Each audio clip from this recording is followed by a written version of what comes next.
तीसरी बात भाई और बहनों, गरीबदास जी महाराज जी खुद परमात्मा थे, उनको भी शादी करने की, बच्चे पैदा करने की कोई आवश्यकता नहीं थी। लेकिन वर्तमान इस कलयुग में व्यक्ति डेढ़ शाना हो गया है। आज के समय में परमात्मा आज के जैसी ही लीला करेंगे। आज यदि सतगुरु रामपाल जी 650 साल पहले की तरह किसी तालाब में कमल के फूल पर यदि प्रकट हो जाते तो भी उन्हें कोई परमात्मा नहीं मानता। उन्हें कोई जादू जंत्र करने वाला मान लेता, कोई सेवड़ा मान लेता, कोई भूत प्रेत मान लेता, कोई पिछली कोई आत्मा मान लेती, पता नहीं क्या क्या लोग आइडिया लगाते, लेकिन परमात्मा कोई नहीं मान पाता। इसलिए परमेश्वर अपने हिसाब से और हम जीवात्माओं को समझाने के लिए हमारे बुद्धि स्तर को देखते हुए परमेश्वर उसी हिसाब से हर युग में लीला करते हैं। तो गरीबदास जी महाराज जी ने क्यों बच्चे पैदा किए, जबकि गुरुदेव भगवान कह रहे सत्संग में कि गरीबदास जी तो पूर्ण ब्रह्म परमात्मा थे, जबकि पूर्ण ब्रह्म परमात्मा तो पूरी सृष्टि में एक ही है, कबीर देव। और वो कबीर देव कभी शादी नहीं करता, शरीर से बच्चे पैदा नहीं करता। फिर भी सतगुरु रामपाल जी भगवान कह रहे हैं कि गरीबदास जी वे तो खुद ही पूर्ण परमात्मा थे, बंदी छोड़ थे, उनको शादी करने की, बच्चे पैदा करने की कोई आवश्यकता नहीं थी, लेकिन फिर भी उन्होंने ऐसी लीला की। क्यों की, पहले सुनिए छोटा सा सत्संग। लेकिन बंदी छोड़ गरीबदासियों ने इसको बहुत आसान किया है। इसको ऐसा मार्ग बता दिया है कि आप काम करते हुए अपने खेत में, जैसे उन्होंने उदाहरण दे के बताया, नहीं तो उस भगवान ने यहां पर आने की कोई आवश्यकता नहीं थी। और ना ही उन्होंने बच्चे पैदा करने की आवश्यकता थी, क्योंकि वो पूर्ण ब्रह्म परमात्मा थे। और ना ही उन्होंने बच्चे पैदा करने की आवश्यकता थी, क्योंकि वो पूर्ण ब्रह्म परमात्मा थे। और ना ही उन्होंने बच्चे पैदा करने की आवश्यकता थी, क्योंकि वो पूर्ण ब्रह्म परमात्मा थे। लेकिन हमारे इस भ्रम को दूर करने के लिए कि आपके मन में क्या जमा हो चुकी है, हमारे अंदर भी यही थी। हम तो एक साधारण सा अपना नाम ले लिया करते थे, आरती कर लिया करते थे, जब तक हमने पूर्ण ज्ञान नहीं हुआ था। इस उद्देश्य से कि हमारे थोड़े बहुत काम सर जाएंगे, भगवान की आरती कर लें। बाकी प्राप्ति की हमें कोई उम्मीद नहीं थी, परमात्मा प्राप्ति की। जब से बंदी छोड़ गरीबदासियों का, कबीर साहिब का ज्ञान देखा, इसको समझा, और साथ में ये भी पता चला कि ये गृहस्थी थे, बाल बच्चेदार थे। इन्होंने अपने बच्चों के सारी ये क्रियाक्रम किया, विवाह भी किया, और साथ में उनका पालन पोषण भी किया, और फिर भक्ति करके परमात्मा प्राप्ति भी की।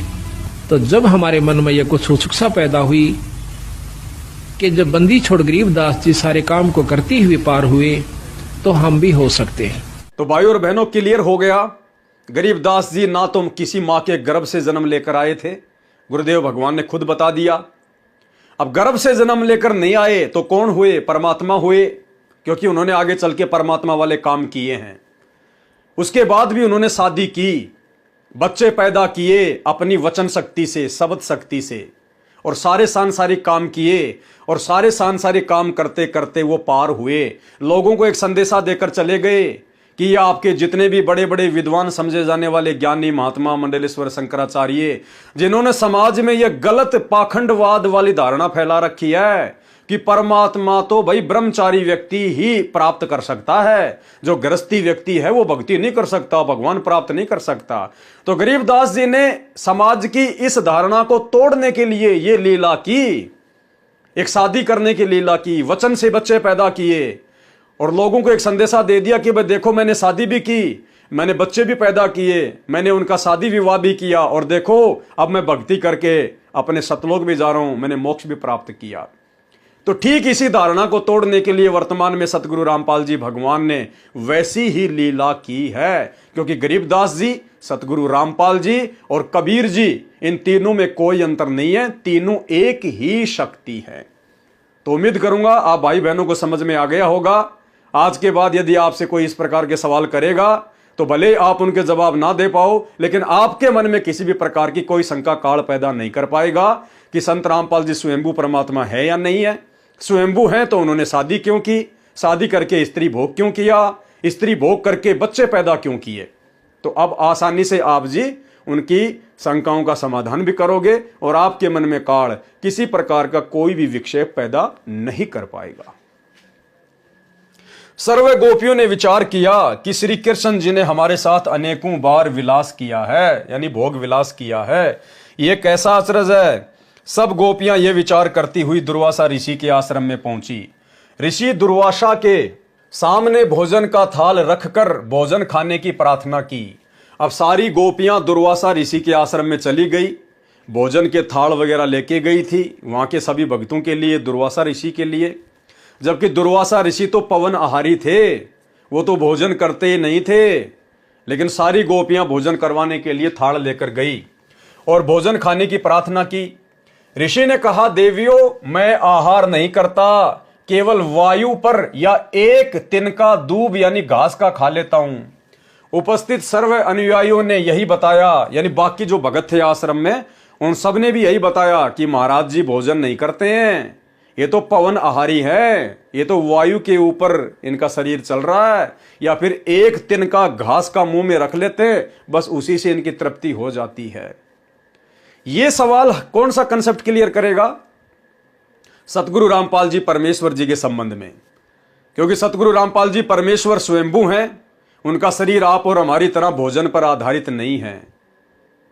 तो फिर आज वर्तमान में बहुत सारे भाइयों को शंका हो जाएगी, यदि सतगुरु रामपाल जी परमात्मा हैं, स्वयंभू हैं, उनका हाड़ मांस का शरीर नहीं है, तो फिर सतगुरु रामपाल जी भगवान पानी क्यों पीते हैं, भोजन क्यों खाते हैं, बाथरूम में क्यों जाते हैं? ये सारे सब कुछ कंसेप्ट हमारे क्लियर होंगे। तो दुर्वासा ऋषि भी भोजन नहीं करता था, वो भी वायु के ऊपर आधारित था। उसके बावजूद भी दुर्वासा ऋषि ने उन गोपियों की भावना को देखते हुए, उन भक्तों की भावना और श्रद्धा को देखते हुए, दुर्वासा ऋषि पवन आहारी होते हुए भी, वायु आहारी होते हुए भी उन्होंने सभी गोपियों का भोजन खाया। अरे जब छोटे मोटे ये ऋषि इस प्रकार की लीला कर सकते हैं, छोटे मोटे चमत्कार अपनी सिद्धियों से ये दिखा सकते हैं, तो हमारे परमेश्वर तो असंख्य सिद्धियों के स्वामी हैं, अनंत सिद्धियों के स्वामी। 24 सिद्धियां तो उनके भक्तों के अंदर है। जो भक्ति सतगुरु रामपाल जी ने अपने भक्तों को प्रदान कर दी है, उस भक्ति के प्रतिफल में उनके भक्तों में 24 सिद्धियां प्रकट हो जाती हैं, लेकिन उनका प्रयोग करना नहीं होता। और ना अपने भक्तों को सतगुरु रामपाल जी सिद्धियों का प्रयोग करने की कोई सलाह देते हैं और ना उनको विधि बताते हैं। अगर विधि भी बता दी तो बहुत सारी सिद्धियों का प्रयोग करके बैठ जाएंगे। इसलिए परमेश्वर ने सिद्धियों का प्रयोग करने की विधि किसी को नहीं बताई है। सामने भोजन का थाल रखकर भोजन खाने की प्रार्थना की। ऋषि ने कहा, देवियों मैं आहार नहीं करता, केवल वायु पर या एक तिनका दूब या घास का खा लेता हूं। उपस्थित सर्व अनुयायियों ने यही बताया। तब गोपियों ने कहा, ऋषि जी हम बड़ी श्रद्धा के साथ भोजन बनाकर लाई हैं, आप भोग नहीं लगाओगे तो हमारा दिल टूट जाएगा। ये कहकर बार बार विनय करने लगी। तब ऋषि दुर्वासा जी ने सबका भोजन सारा का सारा खा लिया।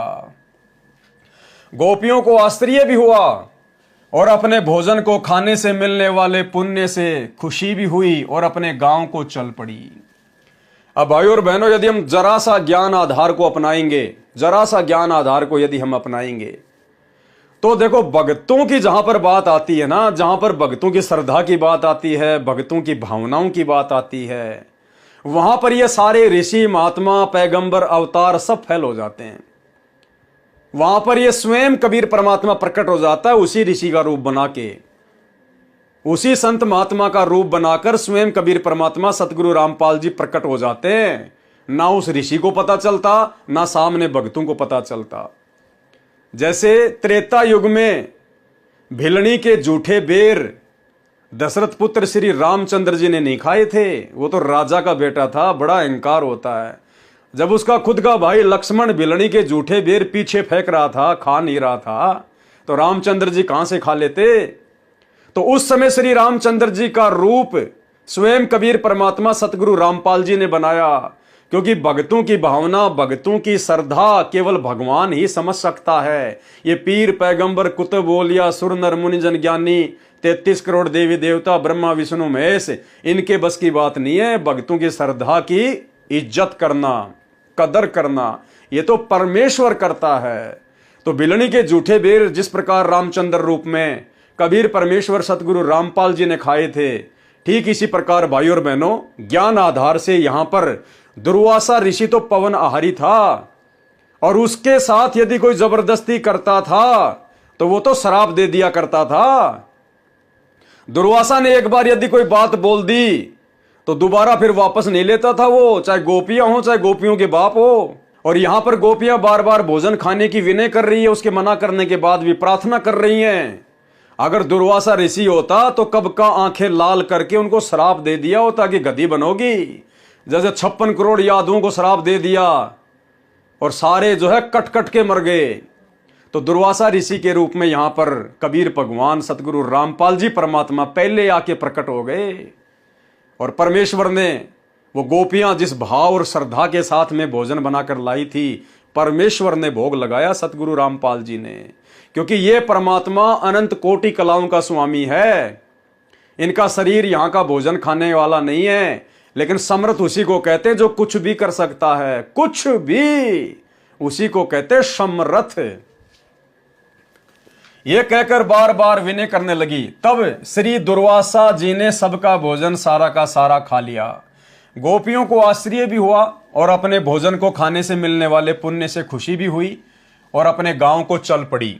ठीक इसी प्रकार भाई और बहनों, वर्तमान में हम भाई बहन सत्सेवक अपने गुरु को इष्ट मानकर अपने घर पर उनका आसन लगाकर, बेड लगाकर जो प्रतिदिन परमेश्वर जी को भंडारे का भोग लगाते हैं, तो ठीक इसी प्रकार परमात्मा अपने भगत की श्रद्धा और आस्था को बनाए रखने के लिए खींचे चले आते हैं सूक्ष्म रूप में भोजन को ग्रहण करने के लिए।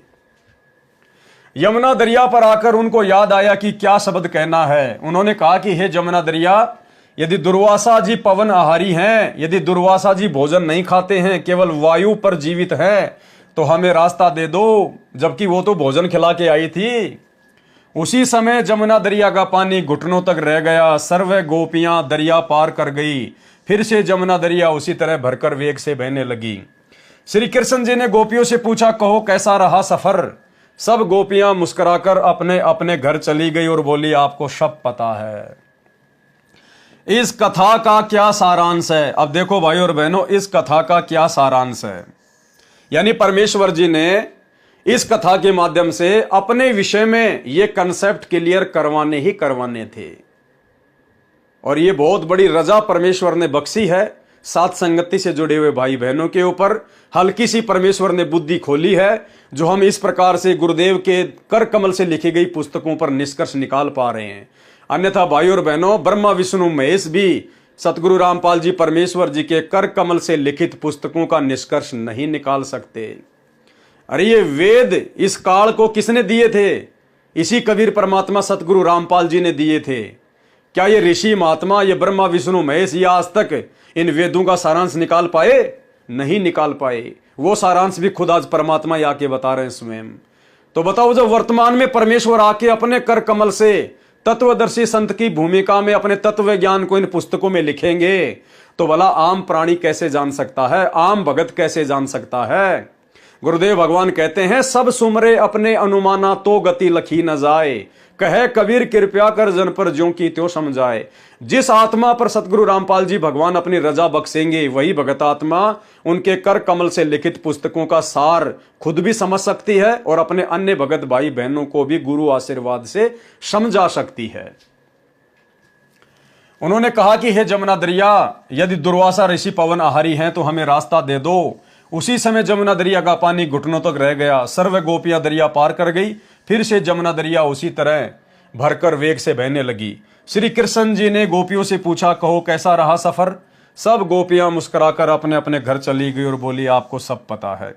इस कथा का सारांश क्या है? अब इसका रहस्य क्या है, निष्कर्ष क्या है? मोटा मोटा तो हमने समझ लिया है, और क्या समझाना चाह रहे हैं परमात्मा। संत गरीबदास जी गांव छुडानी, जिला झज्जर, हरियाणा वाले को परमेश्वर कबीर जी ही मिले थे, जैसे सेठ धर्मदास जी को मिले थे। उनको भी सतलोक ले जाकर वापस छोड़ा था, उनको भी तत्व ज्ञान बताया था, उनका ज्ञान योग खोला था। संत गरीबदास जी ने अपनी अमृतवाणी में कहा है, क्या कहा है? अब इस अमृतवाणी से वो सारे कंसेप्ट आपको बखूबी समझ में आएंगे, जो कंसेप्ट दास के माध्यम से परमात्मा ने अभी अभी खुलवाए हैं। गरीब कृष्ण गोपी का भोग कर, यानी श्री कृष्ण जी थे जिन्होंने गोपियों के साथ में भोग विलास किया। गरीब कृष्ण गोपी का भोग कर फेर जति कहाया, और जाकी गति पाई नहीं ऐसे त्रिभुवन राया।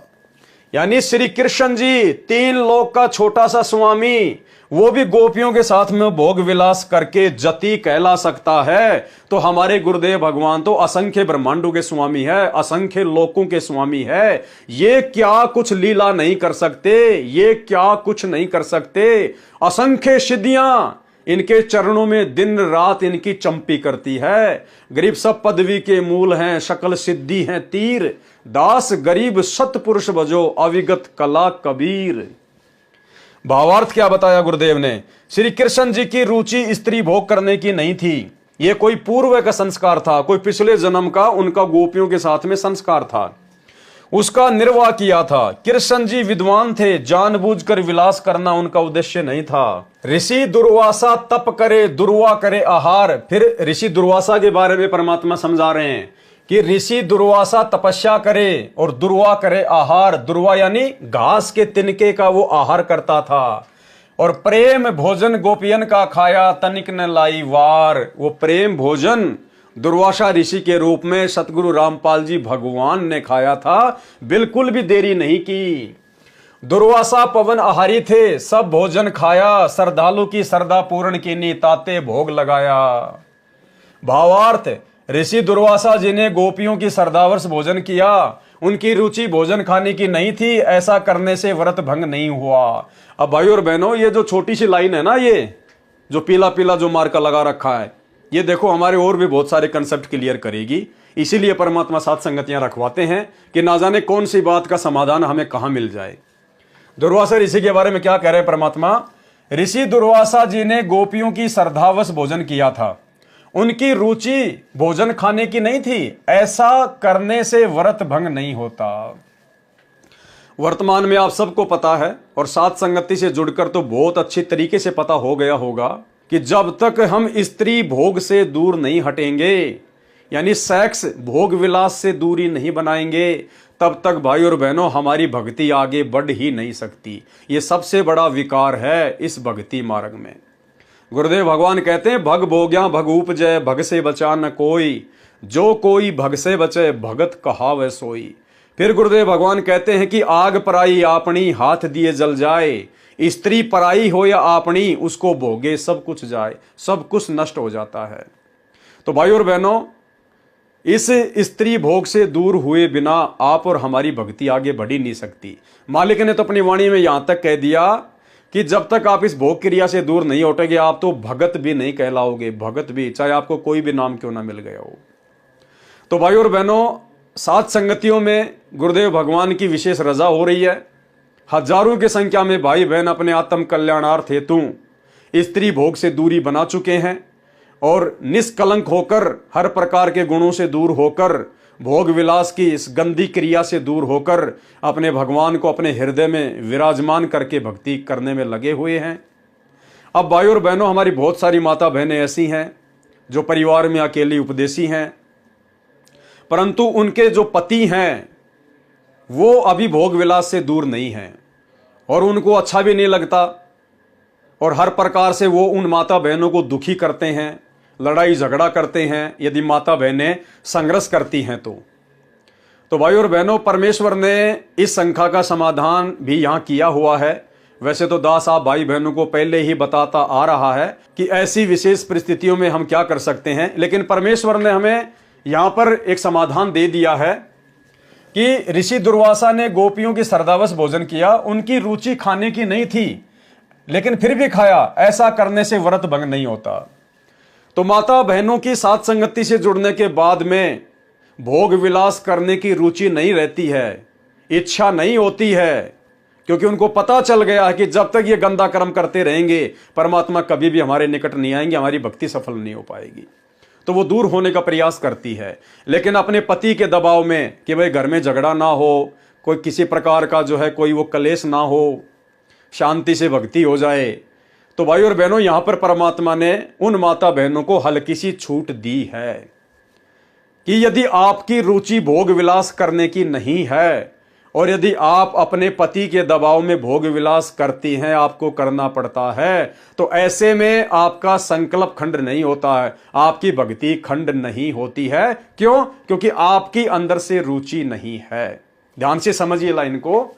उनकी रुचि खाने की नहीं थी, ऐसा करने से व्रत भंग नहीं होता है। लेकिन कोशिश करनी है फिर भी। पहली बात तो पूरा संघर्ष करो, पूरा प्रयास करो, तन मन से करो, क्या पता परमात्मा दया कर दे। और फिर भी आपको लगता है कि बात नहीं बनेगी, तो उसके बाद हम फिर परमेश्वर के कर कमल से लिखित इस लाइन का जो है सहारा ले सकते हैं कि भाई हमारी तो किसी भी प्रकार से गंदा कर्म करने की इच्छा नहीं है, लेकिन क्या करें, ये भक्ति नहीं करने देगा, नालायक ज्यादा दुखी करेगा, परेशान करेगा, मार पिटाई करेगा, घर में लड़ाई झगड़ा रखेगा। तो फिर परमेश्वर ने कहा कि ऐसी मजबूरी वाली स्थिति में भोग विलास करने से जो है उसको दोष नहीं लगेगा, लेकिन संघर्ष आपने फिर भी पूरा करना है, सीधा सीधा समर्पण नहीं कर देना है। अब भाई और बहनों, इसका कोई दूसरा मतलब ना निकाल लेना।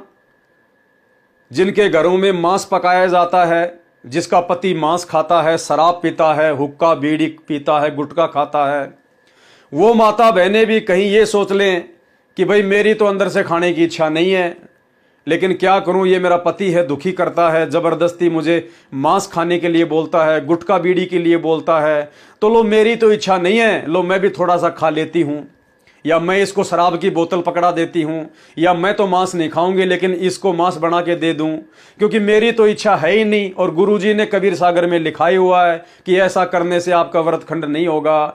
भाई और बहनों, वहां ये चीज लागू नहीं होगी। बीड़ी, गुटखा, मांस, नशा, अन्य किसी भी प्रकार की कोई मर्यादा है, आन उपासना, देवी देवताओं की पूजा, वहां पर यह फॉर्मूला लागू मत कर देना, अन्यथा भक्ति नष्ट हो जाएगी, खंडित हो जाएगी। ये केवल भोग विलास से संबंधित बात के लिए ही परमात्मा हमें हल्की सी छूट देते हैं। कहीं आप सोचो जी मेरा पति मांस खाता है, मुझे बनाने के लिए दबाव डालता है या खाने के लिए दबाव डालता है, तो मेरा तो फिर व्रत खंड नहीं होगा। बिल्कुल खंडित हो जाएगा। अगर बाकी किसी भी मर्यादा में आपने जरा भी त्रुटि कर दी तो ये चीज ध्यान रखना।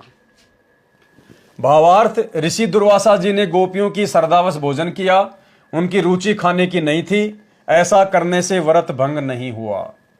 श्रीमद् भगवद गीता में लिखा है कि योगी कर्म करता हुआ भी अकर्मी होता है। वास्तव में यह सब काल का जाल है, मन काल का सूक्ष्म रूप है। काल ने प्रत्येक प्राणी को धोखे में रखकर अपना स्वार्थ सिद्ध करने के लिए 100 छल कपट किए हैं। अब क्या कह रहे हैं परमात्मा? श्री कृष्ण में प्रवेश करके अनेकों रूप बनाकर काल ब्रह्म स्वयं भोग विलास करता था और भार यानी पाप श्री कृष्ण जी के सिर पर रख देता था। जब श्री कृष्ण जी का रूप बनाकर वो काल ऐसा गंदा और घटिया कर्म उन गोपियों के साथ में कर सकता है, तो भाई एक भगत की श्रद्धा को बनाए रखने के लिए, उसके भाव को बनाए रखने के लिए, क्या ये सर्व ब्रह्मांडों का परमपिता परमात्मा कबीर देव सतगुरु रामपाल जी क्या दुर्वासा ऋषि का रूप बनाकर उन गोपियों का भोजन स्वीकार नहीं कर सकता? श्री कृष्ण में प्रवेश करके अनेकों रूप बनाकर काल ब्रह्म स्वयं भोग विलास करता था, भार श्री कृष्ण जी के सिर पर रख देता था। महिमा श्री कृष्ण जी की श्री राम जी तथा अन्य अपने द्वारा भेजे अवतारों की बनाता है, कार्य स्वयं करता है। सब प्राणी अवतारों को समर्थ मानकर उनके फैन अर्थात प्रशंसक होकर उनकी पूजा करके काल जाल में रह जाते हैं।